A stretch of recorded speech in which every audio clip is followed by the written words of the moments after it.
Hello and welcome to an exclusive hour-long programme with me, Alex Belfield, talking to a man who I've tried to get on for years. Jamie Oliver, how are you? How are you, mate? Lovely to be here. And it's so nice to see you because you're a personality, you're fun, you're opinionated, you're tenacious, you've got everything. You've got the beautiful wife, the kids, you've got the restaurants, you've got everything. Thank you. I don't know how to react to that one, yeah. It must be good being you because it's taken a while to get here and now you're in a position where you can say anything and people will listen. That's got to be great. Yeah, it is, and it's also an awful weight, a strength and a weakness, as I always say. Biggest strength, biggest weakness, and I think it's something I try and use. I try not to say anything unless I feel it really needs to be said, and hope and pray that if I do it properly and clearly and fairly, then the British public will somehow be touched and be involved in whichever way was relevant. And certainly with school dinners and Jamie's fowl dinners or the chickens, the public have always answered in an incredibly strong, powerful way. I think it's the fact that they grew to love you with your cheeky, chappy character. It's given you a great platform now to kind of pick and choose your causes, isn't it? Yeah, I mean, I never plan them. It just genuinely, organically turns into something. It's normally like a little snowball effect, and there's always something that's normally kind of dripping into the press. And actually with school dinners and Ministry of Food, there were things that were very much in the press. And I think it's a bit like going into a field that smells of cow dung. You know, you can smell it, but it only lasts for a couple of minutes, and then you kind of become numb to it. And then what I try and do is, you know, holistically get an overview of the lot.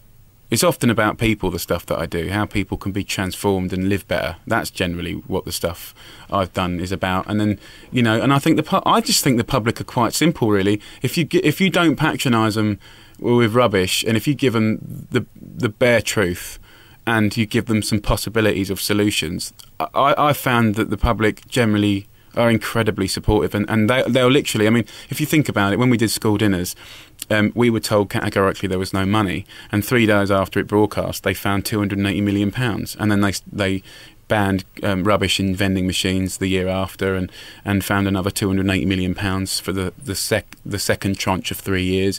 You know, so and that was the public. I mean, yes, I brought it to the fore, but I mean that was actually the public that commanded that, because I imagine the phones were going ballistic. It's amazing what a few million viewers can do, isn't it? Yeah, it's really, really important, and I'm a passionate believer that, you know, be it radio or TV or publishing, these are still incredibly important sort of premiership ways to sort of communicate with the public, and there's so much that it can do or feel like that is kind of more efficient than the internet in some respects, although we use the internet as well. So really, I think, you know, any way you do it, just get it out there. You've got a brand new book out called The Ministry of Food. We're going to talk about that later, but let's start right at the beginning as you as a child. Were you always tenacious? Did you always know what you wanted? Don't really remember, really. I remember always wanting to create things and get involved in things, and I was very bad at school, didn't really get any exams, was in special needs for 5 years of secondary school, so I couldn't really blossom at school, really, but that was quite an academic school, but I did do well with anything with my hands. I was brought up to work hard for what I got. My dad was quite strict and my mum was great, and grew up in a family business, which I think if you grow up in a family business, you know, it does give you sort of like extra skills that try and help you be resourceful and clever, and you know, you have to be, if you run a family business, you have to be a can-do person, not a can't-do person. I've never really had much time for cynical people because I think it's so easy. I've never really been inspired by doubters. I think it's easy. I do think sky's the limit. You know, I think the sky's the limit, and you can create and do anything. And you know, certainly, if you look at the challenge of school dinners, and we got it on the radar, and yeah, we're still halfway through a journey, but I know we'll get there in 7 years' time. We will. And even with my students at 15, you know, I don't believe there's such thing as a bad kid. I just think that there's kids that have gone wrong, you know, and actually if you give them mentoring and goals and they feel like they can achieve stuff, then they can start applying that to their life and think that they've got something they can offer. And, you know, I'm in a really exciting time now, 7 years after 15 was created. We're in 4 countries now, 3 countries and 4 restaurants. And I just actually employed one of our second-year students and appointed him as sous chef in Kingston restaurant. and sous chef is second in command. But actually, the sous chef's the one that does all the real graft. The head chef does more organising and management. So, to be able to do that in 5 years is great, and I think, I just, I have a funny way of looking at stuff. Jamie's World, it's a funny place. All right, we're going to come back next and talk more about your life and career and whether you actually ever see a proper restaurant these days, because you're so busy being showbiz doing things like this, if you can call this show business. We'll be back next with Jamie Oliver on your favourite local radio station. We're back on your favourite local radio station. It's Alex Belfield talking to Jamie Oliver today. Just going back to your school years, did they try and encourage you to be better, or did they just sweep you to the side? No, I went into special needs classes, which is about 4 kids that went up, had special extra classes and stuff. And my teachers were lovely.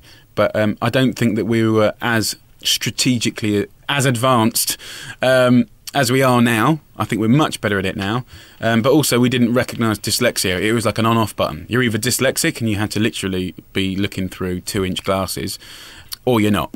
And I think, now we know that there's many forms of it, and I don't think I'm deeply held back by dyslexia, but I mean, undoubtedly I've got it. But, I think I was given all the support for the time. And it just wasn't my place to shine, really. I had a kid come up to me the other day, and you can't. Sometimes you read about stuff like this, but you don't exist that it's a real emotion. And this kid must have been about 10, and he came up to me and said, "I heard you're dyslexic." And I said, "Yes, I am."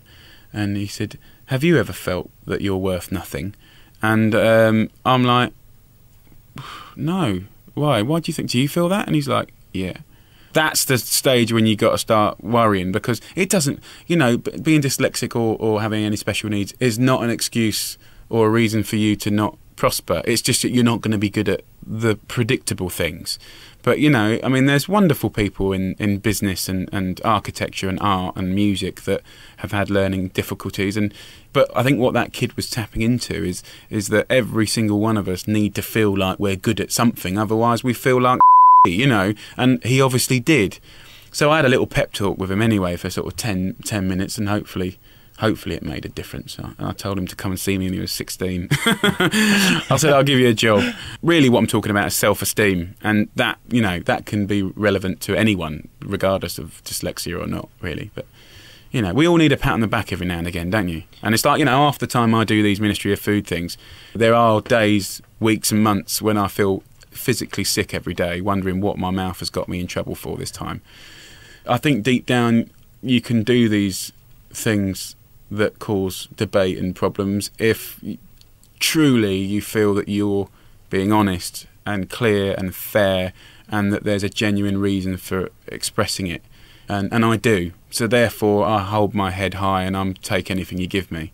And you mentioned earlier the family business. Do you think that's where you got your encouragement from, the fact that it was a team game, and if you didn't pull your weight, it could go under and then you wouldn't have a home to live in, let alone a business to pay for your lifestyle? Certainly that was the emotions that my dad taught to me, and my mum, and, whether it was cleaning the toilets or mopping the polishing the brass, or picking up fag butts from out the front, changing the glasses, washing up, dishwashing, cleaning out the chimney, cleaning out the bins, sweeping the car park, breaking up the boxes and burning them, go to the market, fish market. I mean, my old man was a taskmaster, but I think, the point that he used to make is, like, you're never above doing anything. And actually all the best bosses that I've ever worked for have been the ones that taught through showing, not just saying.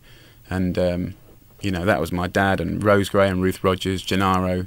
They wouldn't just tell you to clean the floor or under the sink where all the crap gathers. They'd actually do it and say, do it like that. You got to be shown, haven't you? All right, coming up next, we'll find out the first time you got in contact with a carrot and a cabbage and decided to cook something. We'll do it next on your favourite local radio station. We're back on your favourite local radio station with Jamie Oliver. We found out about the school years. Maybe they didn't go as well as they could have, but then you found food. The cleaning stuff probably wasn't that enjoyable nor glamorous, but then you went into the kitchens and you discovered the art of cooking. Is that right? Yeah, I mean, about 8 I started cooking in the kitchen with the boys. It just felt like quite a physical place where the banter was. It was quite physical, smells. I wouldn't say I fell in love with food, but I fell in love with being one of the boys and being able to use a knife and be able to cook. And I did that as my weekend and summer holiday jobs for pocket money. And, I think I got quite good quite quick. And, I think I don't say that in a bullshit way. It's just that kids are good at stuff. You know, kids are really good at stuff, and you look what they can do dancing or on a BMX or do you know what I mean, or football and stuff. I mean, they're incredible, and it's no different in cooking. I mean, and I use a knife as good now as I did when I was 12. But yeah, I kind of wangled my way into the kitchen from the wash up, sort of stayed there really. And as I was doing badly at school, I in my work experience, when I did my 2 weeks work experience or whatever it was in those days, 3 weeks, that came back a star, you know. And actually one of the guys that was working in the restaurant that I went to work in left through slightly dodgy circumstances, so I was left as a 14-year-old to run that section. And actually I actually ran it very easily, but I ran it because I knew the business well by then, because I'd already run sections in my own dad's place, and kind of got them out the shtuck for a couple of weeks while they found someone to replace. So my school results were coming in dodgy, and then my work experience was coming in like really good, so that was good. Then I thought, well, I quite like this, maybe I'll stick to it. And then you go on to be one of the world's best chefs. How does that happen? Because I think you've proved we can all cook, but we can't all necessarily cook brilliantly or to the standard where you're going to pay 100 quid for a meal. Yeah, I mean, I wouldn't say I'm the world's best cook. I don't even want to be the world's best cook, but I mean, I think I might be one of the world's best food lovers, and I'm a pretty damn good cook, but I wouldn't say I'm the best. But I mean, I think I don't look at cooking as a competition like that. I mean, a lot of the stuff that I find most inspiring is simple stuff. But yeah, I mean, I'm as surprised as anyone that I'm sitting here doing this interview. You know, really, I mean, I think, you know, at the end of the day, sincerely, you know, when I was 21, I got found at 21 or 22 at the River Cafe, and the day that they were filming there, I wasn't even, that was my day off of the week, and I was brought in because someone was sick, and the only reason I went in is because even though I was being told not to go in because I was supposed to be having a day off with the missus, I knew that when one man is down in the kitchen, that upsets the whole day for the whole team. So of course I went in because I came from a family business, and that was the day when they were filming. But until that point in time, honestly, I was more than sold and enthusiastic to go into an industry that would largely leave me fairly unwell off, and have long unsociable hours for the rest of my life. And why would I think anything other? Why would I presume that I'd go to #1 in the book charts 2 years later? Bonkers, totally bonkers. What a journey. God, the last 10 years have just been like a roller coaster on acid. What always amazes me about people like you is how hard you work. And to be a proper chef, it isn't just 8-hour days, it's 10, 12, 14, 16-hour days, as long as you want them to be. And what also fascinates me, at 10 o'clock in the morning, you're there preparing. And after we've left, having had our dinner at 11, you're still there cleaning up. It's a really horrible job, isn't it, if you take it at that level? I think it's long hours and unsociable, but at the same time, I think, you know, it's a job not driven through commerce but through passion, really. I mean, I know lots of chefs that, like me, do it because they love it, and maybe one day they might have the honour of opening their own restaurant or being a head chef somewhere where they can express themselves like in a theatre, you know. I think that's the big thing. Absolutely, there's people that are there because they're lost and don't know what to do, and the industry gets a handful of those too. But I know a lot of people that earn a fortune in the city and hate it every single day of it, with a passion. And it allows them to do what they want in the rest of their life, but actually for 14, 15 hours a day they're miserable as sin. So, you know, I think everything's a balance, really. But I love it. I think it's brilliant, and yes, the hours are unsociable, but you can kind of be creative these days. I think there's lots of different types of jobs in the industry, and if you've got a good boss, then they'll let you be creative about what you work, you know. Coming up next, we're going to talk about the Ministry of Food, the new books in your stores now, and we'll talk about the TV years and why the ladies love you so much. God. We're back on your favourite local radio station talking to Jamie Oliver today. It was kind of luck then that you got the TV career you've got. You weren't meant to be in, they saw you. So that's just down to personality, isn't it then? Somebody somewhere thought that you were great at what you did. You came across in a good way on camera. That's a lot of luck, isn't it? Yeah, hell of a lot of luck. You're a bit like Jay McDonald on The Cruise, aren't you? Yeah. Basically, me and Jane got a lot in common. Now I make telly and understand it. I think that I can see why I was picked up now, because basically in 3 minutes I'd express quite a quick recipe very clearly, as well as being busy in the frenetics of a busy restaurant, you know. And I think, you know, the lessons to be learnt there is like, you know, it's quite easy to do a cooking recipe to camera and for it to go on for hours, and then once you edit it, it's still hours long, you know. So I can kind of see now why they picked up on it. I mean, in actual fact, it went out on the night when I was working as well, so I never saw it. And the next day, the phone started ringing, but they were largely from internal calls taking the mickey, pretending to be the BBC and stuff. And then about 1 o'clock that day, the calls really did start from real people from, I think it was Granada in those days. I think the Beeb was in there. There was a couple of independents in there as well. So I had 4 people phone me up that day, and I told them all to shove their own head up their backsides. And I was more than rude because I thought it was my mates at work. And I'll never forget. And I spoke to a guy called Stephen Serby, who worked for Optimum Television in those days. I think he's at BBC Bristol now. And he was being all lovely and polite. And I told him to shove it. And he mentioned the word commission and pilot. And then I realised that I'd make a grave mistake. And I continued to grovel and apologise. But yeah, it all happened pretty quick. I mean, by the time I was 23, we had a best-selling book and a TV show that was getting, you know, 4 to 5.5 million viewers on BBC Two. Yeah, Gordon Bennett, you know, it was mental.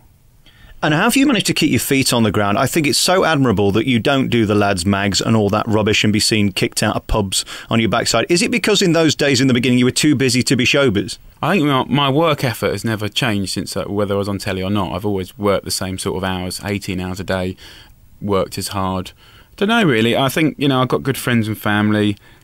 I'd like to think I'm reasonably predictable, possibly even a bit well-behaved. I could probably do with being a bit less well-behaved, really. But most importantly, you know, I think, you know, what I've tried to build up over 10 years is trust, really. And there's nothing sexy about doing anything apart from important, fair work, really. So that's kind of why things like Jamie's Kitchen with 15 and school dinners and Ministry of Food, I think, you know, they were never intended. You know, at points in time I felt they were important to express, and I still stand by that now.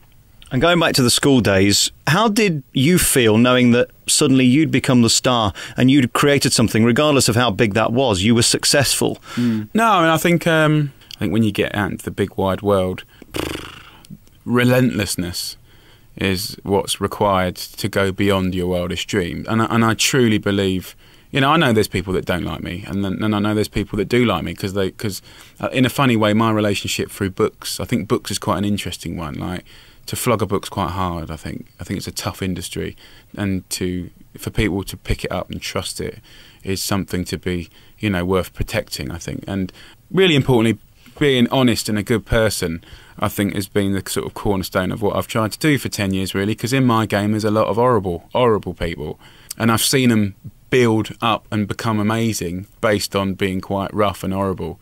And actually, when it comes to coming down, those people aren't there to catch you. And I think, you know, it's never one person that does great stuff. And I can honestly say, like, all the great things that I've ever done, I could never have done on my own. I've got an office and gang of people that work as relentlessly and for me, but also for things they feel are important, really. I think I'm in good company. You know, I think that's the key, working with good people. You know, that's just absolutely... I think I try and think quite long term as well. I mean, I think, you know, things like, I mean, think about school dinners. I mean, I knew it would take, and I said on the programme it would take 13 years to fix it. And I think that's still about right. And we're reasonably on track, but I mean, we could be doing better. But we're pretty much on track. But it's just funny, isn't it, really? I mean, I think it's good times, really. But still freaky. I'm only just starting to pinch myself, actually, 10 years down the line. I tell you when I realised you'd made it, and this might seem nothing to you, but I was over in New York last November, and there you were on David Letterman, making him laugh and doing your shtick with his shtick. And it was just so funny and original, and it really took me back to those original days of what you did on BBC Two, which was the refreshing something new Jamie Oliver. How does it feel for you when you're being flown out there to appear nationally in America because they love you?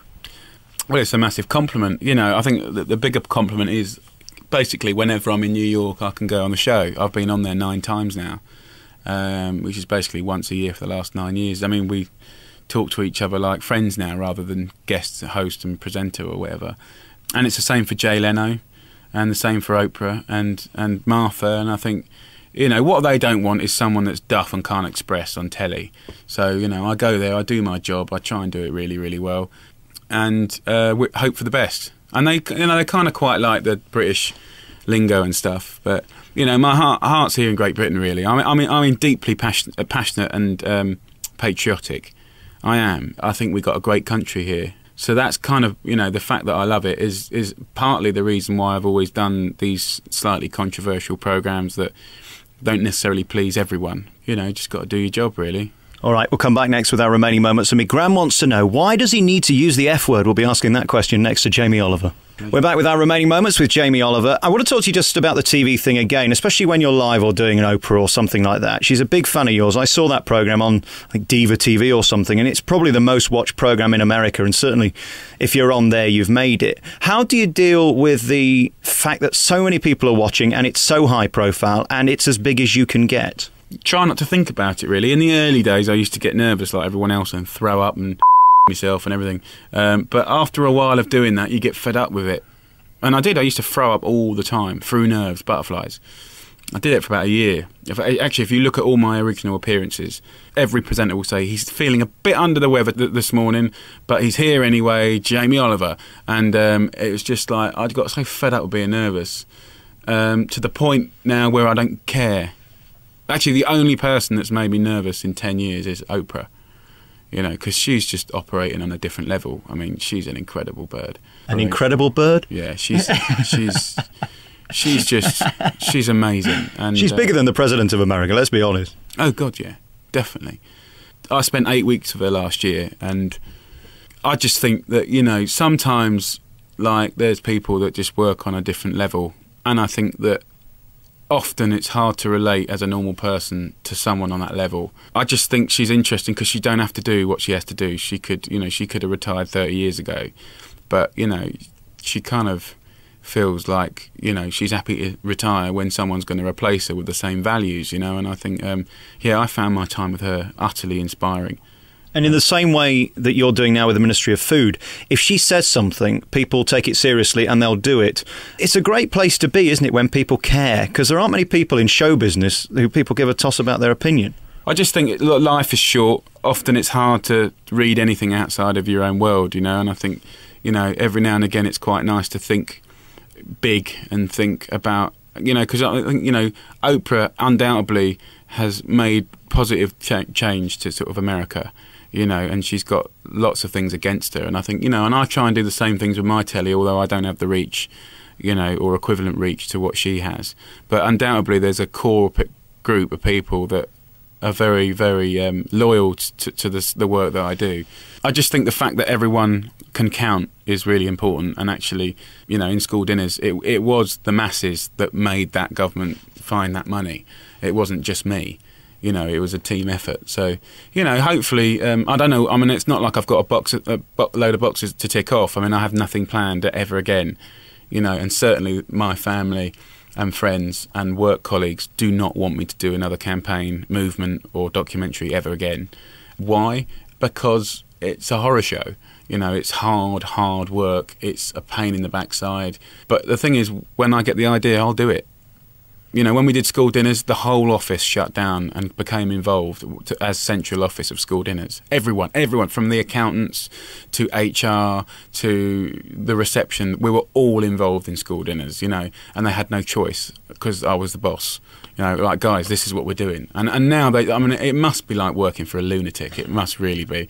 But, when we pulled it off, I've never felt such adrenaline and sense of achievement from, every member of my staff felt like they contributed, and that's pretty mega, isn't it? Yeah, I've got nothing planned for the future, and certainly there's no impetus from any of my colleagues to get involved in anything, but when it comes, and you can't help it. And as for the people out there, the toffee-nosed lot who'll say he's become worthy and he's ranting and raving again, I noticed some sneering articles. Does that bother you, or does it just make you want to fight on even more? The thing is, right, my voice and the kind of ripple effect that it creates actually sometimes mutates into things that I never said or did. So, everyone introduces me as the healthy chef, right? Well, I hate the word healthy. I think that is worthy. I've never certainly mentioned it, ever. But what I do is about proper food, real food. I'm not anti-fast food or junk food. I just think that there's, everything in moderation. So I think actually if most people knew me properly, I truly think that the stuff that I do is relevant and can tap into lots of people's sensibilities. But the thing is, obviously, once it's been passed down the Chinese whispers a couple of times, you know, people think that I am worthy, blah, blah, blah. I don't know. You know, I don't do these things for, like, critical acclaim. Everything that I've ever done that's actually gone well could have equally gone bonkers wrong. They're never a pleasure to make. It's not an easy ride, you know. So I don't know. I just go with me heart, really, mate. I certainly don't care what anyone else thinks. You know, it's nice when it works, but I mean, I think if you listen to everyone else on the periphery, then it confuses you. And I'm deeply paranoid about not being fair, and I think that's a good and rightful paranoia to have. But I think you have to be single-minded about stuff. You know, I mean, honestly, when I did 15. And set that up with all of my life savings at that point. My own father, my business advisor, friends told me not to do it, you know, so I had to be pretty strong to do it anyway, or arrogant, I'm not sure. Probably a bit of both. Maybe I'll have a nice quiet 40s to 60s. You'll see me on an island somewhere, sipping on gin and juice. And having watched the school programmes, I mean, it does go over into your private life, and that's such a brave thing to do, because you don't need to do it. Congratulations on that. And also the new baby. How do you feel about that? It's wonderful. It's wonderful. But I've got a great wife, you know. I mean, she puts up with a lot, but also I need her. I need her to approve in what I'm doing. I need her to be in support of what I'm doing. If she didn't support me, I wouldn't do them. And I think... And you know, look, I'm biased, I know, but I think the world's a better place for me doing them, or could be a better place one day. What I do will amount to something eventually that is a positive, important part of, like, British food culture. But I mean, like, she's great. She's very patient. Yeah, she could do with a little pat on the back as well. Actually, I was going to say give her one tonight. I can't say that. Well, feel free. Yeah, I think I've already done enough of that. It got me in trouble again last time. Any more of them, or is this the final baby? Would you like 12 babies or something? Listen, when you are a walking sort of sexual, testosterone-driven, love-making machine, you can't. I'm only human. I cannot box myself in just to one bunk up. I am relentless in the effort that I put in to producing multiple. I mean, you've got a lot to give, and you should give it. That's what I'm thinking. You know, maybe 30 or 40 children. Anyone for semen? Anyone? Listen, forgive me, I'm talking rubbish. I've done it for 35 minutes. Why should we stop now? I don't know. I wouldn't rule it out. I mean, at the end of the day, my wife controls the birth control in the house. You don't get involved with that at all? Look, I am merely a source of the seed.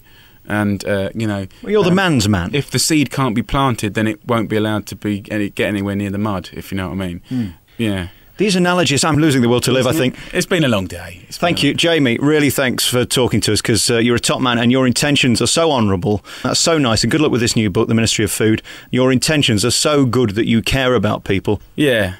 Well, I think I'm very lucky. I think, you know, it's never ever light or shade. It's always both. You know, I think you just got to crack on and be positive, really. Congratulations on being you. I'm going to let you go now because you must go and make some more babies. Jamie Oliver, thanks for talking to me. Thank you very much.